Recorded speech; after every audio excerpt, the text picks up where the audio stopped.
Balikan nato ang nahitabong sunog sa Dakbayan sa Mantawi. Tag-iya sa balay nga gikanan sa dakong sunog nga miulbo kagabi sa Mantawi City. Nangayong dispensa sa nahitabo. Gipasabot niya nga dili kini tinuyuan. Adunay live report si Nico Sereno. Mahitungod nini. Nick?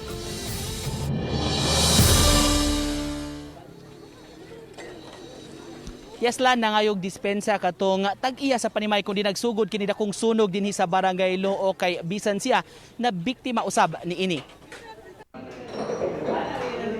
Sa Police Station 5 kasamtangan nga gikustudiya si Reynaldo de Villeres, 58 anyos. Siya ang tag-iya sa balay nga giingong sinugdanan sa dakong kayo kagabi. Aminado si de Villeres nakainom siya kagabi apan pampakatulog lang kuno. Walay kuryente sa iyang balay ug nagamit siya og lamparilya nga posible kuno nga nasaghiran o natandog. Nakadiparar ka sir nga natandog mo wala. Wala kaya nakainom ko. Nakatulog ka itong time, sir? Oo, nakatulog jud ko. Pag mata na ko, dako naman kayo. Dinhi mismo ni atong gibarugan sa tunga-tunga nga parte sa Sitio Paradise katahong nagsugod ang dakong sunog kagabi nga daling mihapay sa halos intiro sitio. Gibarugan ni de Villeres nga dili tinuyuan ang nahitabo. Bisan siya nakaangkon og paso-paso. Dili na ako gusto nga nitabo na. Aksidente lagi na. Ang tanan. Aksidente yun ang tanan. Mga ilang ko pasaylo sa mga silingan ako dito tanan. Matud sa hepe sa Station 5, ilang gikustudiya si de Villeres samtang nangita pa sila og mga tao nga mo execute og affidavit batok kaniya. Apan wala pa sila'y nakuha og posibleng dili kini mapasakaan og kaso. Nakainom siya pero natulog na siya atong nga time hasta ang katong sa kuan atong iyahang nag-ambang sa iyahang balay kuan sad nga natulog na gid sa atong nga time. Samtang Sa partial listing sa City Social Welfare and Services, 601 ka mga pamilya ang apektado sa sunog kun moabot sa 2,291 ka mga individual. Apan inisyal pa kini nga datos, alas 11 kaganihang buntag ug hayan musaka pa ang figures sa musunod nga mga adlaw. Kaning the whole kuan gyud is around mga 700 to 800. Pero apil na ng mga sharers, renters ka na magsibay-sibay. So before all that, mga 700 na sila kabubong gyud diha. So we are close to that number gyud, no? Kay wa man sa takahibaw nga nasay wala na lang ni ari.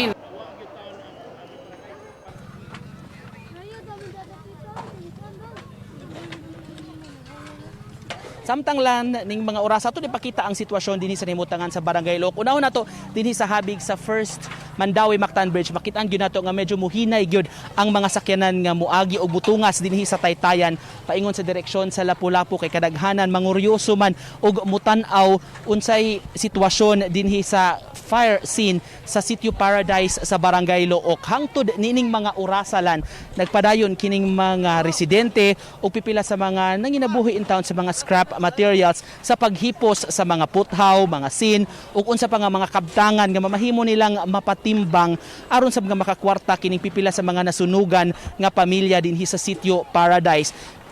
Dunay duha ka mga evacuation centers nga gitagana ang city government, Mandawi City Central School, ingon man kining Cesar Cabahog Elementary School sa Barangay Look alang sa mga katusan kapamilya nga nabiktima ning maong sunog nga nahitabo kagabi. Kaganihan na hinabi nato usa ka pamilya, usa ka ginikanan, usa ka residente nga naglisod di siya pangita og bakante nga room gikan sa Central kay puno-puno na kuno dito ang mga classrooms. Mao nang ibalhin siya sa gym dinhi sa Barangay Look kay gusto siya nga mobalhin or ani siya mopahimutang karong gabi dinhi sa eskwelahan sa Barangay Look aron temporaryo sab sila nga mahimo pahimutang samtang nagpaabot kung asa sila mabalhin o unsay plano nila human sa nahitabo nga sunog.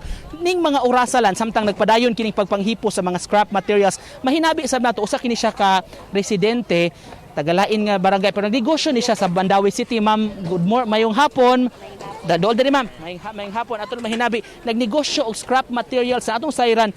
Kumusta man ma'am kay medyo busy man kayo mo magpatimbang diri sa mga unsa may mga paliton ninyo nga mga materials ani ma'am? Kuan sin tag 5 kilo, dayon puthaw tag 10 ang kilo. Nya daghan na sa dako na timbang ron. Kumusta ubay-ubay na mo na kuan? Oo, kalo is no daghan na, ubay-ubay na. So ang sin ma'am 5 pesos. 5 pesos ang kilo. 5 pesos.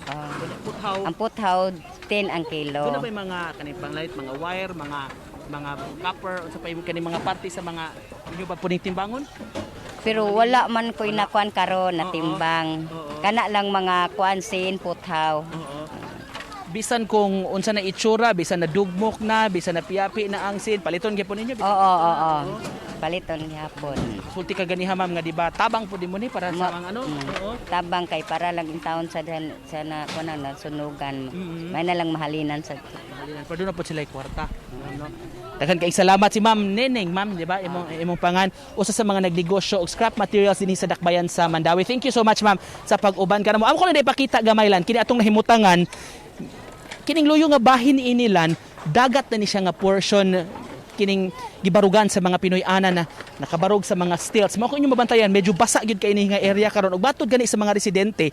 Moabot kuno ang tubig diri kun taob, moabot gali paingon diri sa kalsada. Mo nga nahitabo kagabi sa pag-igo sa sunog, pipila sa mga apektado nga mga residente nangambak na lang in town sa dagat aron na makalingkawas sa dako kaayo nga kayo.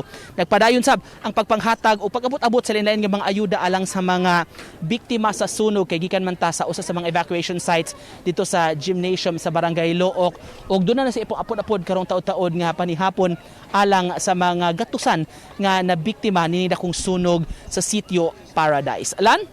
Nick, ako lang klarohon, gigamit karon nga evacuation center ang mga eskwelahan Mandawi City Central School ug ang Comprehensive National High School. Hangtod kanus adiha mo stay ang mga nasunugan considering balik na ta sa in-person classes.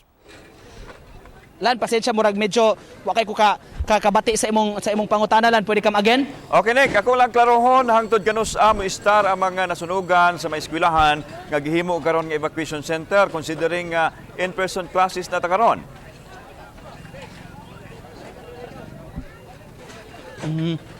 Eskwelahan ug mga evacuation centers sa sayra nato kaganihalan nga suspendido ang klase sa mga eskwelahan nga affected kining Look Cesar Cabahog Elementary School ingon man naman Mandawi City Central Schoolan kay mao gyud ang gihimo nga mga evacuation center suspended until sa end karong simanahalan ang klase sa Central School matod ni Sir Camilo Basaka sa CSWS doon na kuno murag programa nga himuon karong weekend so gitun-an pa sa syudad ang pagpangita og paagi aron ang mga tuwa sa Central mabalhin ni sila mabalik diri sa mismong eskwelahan sa Barangay Look aron sa sa mahimutang apan usa sab kinilan sa gitan-aw karon sa Dakbayan tungod kay medyo ubay-ubay gyud ang mga apektadong pamilya kung masigo ba ni sila, mapasigo ba ni sila sa gitagana nga evacuation sites. Okay, daghang salamat Nico Sereno.